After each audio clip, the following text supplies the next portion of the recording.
I was in my room reading a book, Thin Red Line, when the mortars started coming down. Sergeant Horrocks ripped open the door and yelled, "Grab your guys and go to the motor pool. The whole battalion is rolling out."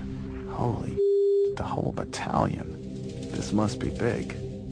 One by one, the strikers were rolling out of the motor pool, ready to hunt down whoever was with us.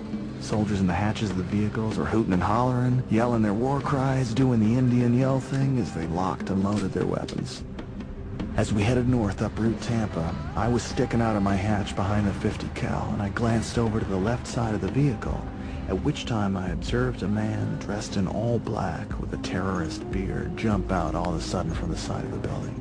He pointed his AK-47 barrel right at my pupils. I froze. And then a split second later, I saw the fire from his muzzle flash leaving the end of his barrel, brass shell casings exiting the side of his AK as he was shooting directly at me. I heard and felt the bullets whiz literally inches from my head, hitting all around my hatch and making a ping, ping, ping sound. All of a sudden, all hell came down around us. All these guys wearing all black, a couple dozen on each side of the street, on rooftops, alleys, edge of buildings, out of windows, everywhere, started unloading on us. AK fire and multiple RPGs were flying at us from every single direction. IEDs were being ignited on both sides of the street. I kind of lost it and was yelling and screaming all sorts of things, mostly cuss words. I fired and fired and fired and fired and fired at everything. I saw a crowd of people suspiciously peeking around a corner at us. I pointed this out to Sergeant Horner. As he was shooting non-stop from his hatch, he told me to just shoot him, and he briefly explained to me these people have no business out on the street whatsoever. So I pointed the crosshairs right at them. Then I moved it to right above their heads and fired a burst. Just got them to disperse in a hurry. I could tell that they were just spectators. I was frantically scanning my sector when suddenly, about 300 meters away from us, I saw two guys with those red and white jihad towels wrapped around their heads, creeping around a corner. They were hunched down, hiding behind a stack of truck tires. I placed the crosshairs right on him and was about to waste him. For some reason I didn't pull the trigger. Something told me I should wait for just 1, maybe 2 more seconds. Then I saw another guy come creeping around that corner with an RPG in his hands.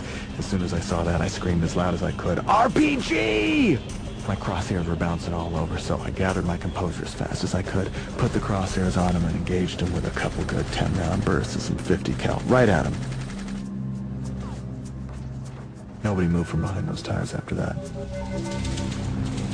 We had to return to Fob Merez as we were running extremely low on fuel, ammo, and water, so we all mounted up and drove back to the Fob. I was smoking like a chimney. My nerves were completely shot. I was emotionally drained, and I noticed that my hands were still kind of shaking. The stars were now out over Mosul, and I decided to go sit by myself and stare at them for a while. I was thinking how I was lucky to be alive. I've never experienced anything like the fear I felt today.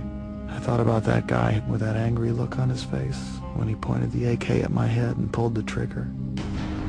Sergeant Vance saw me sitting by myself, and he came over and sat next to me. He asked if I was okay.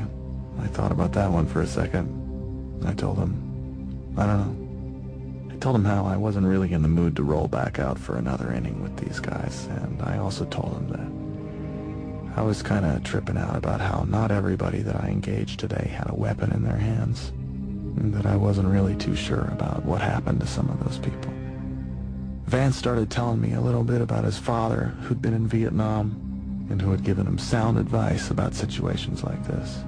Put all the things that bother you and keep you awake at night, and clog your head up. Put all those things in a shoebox.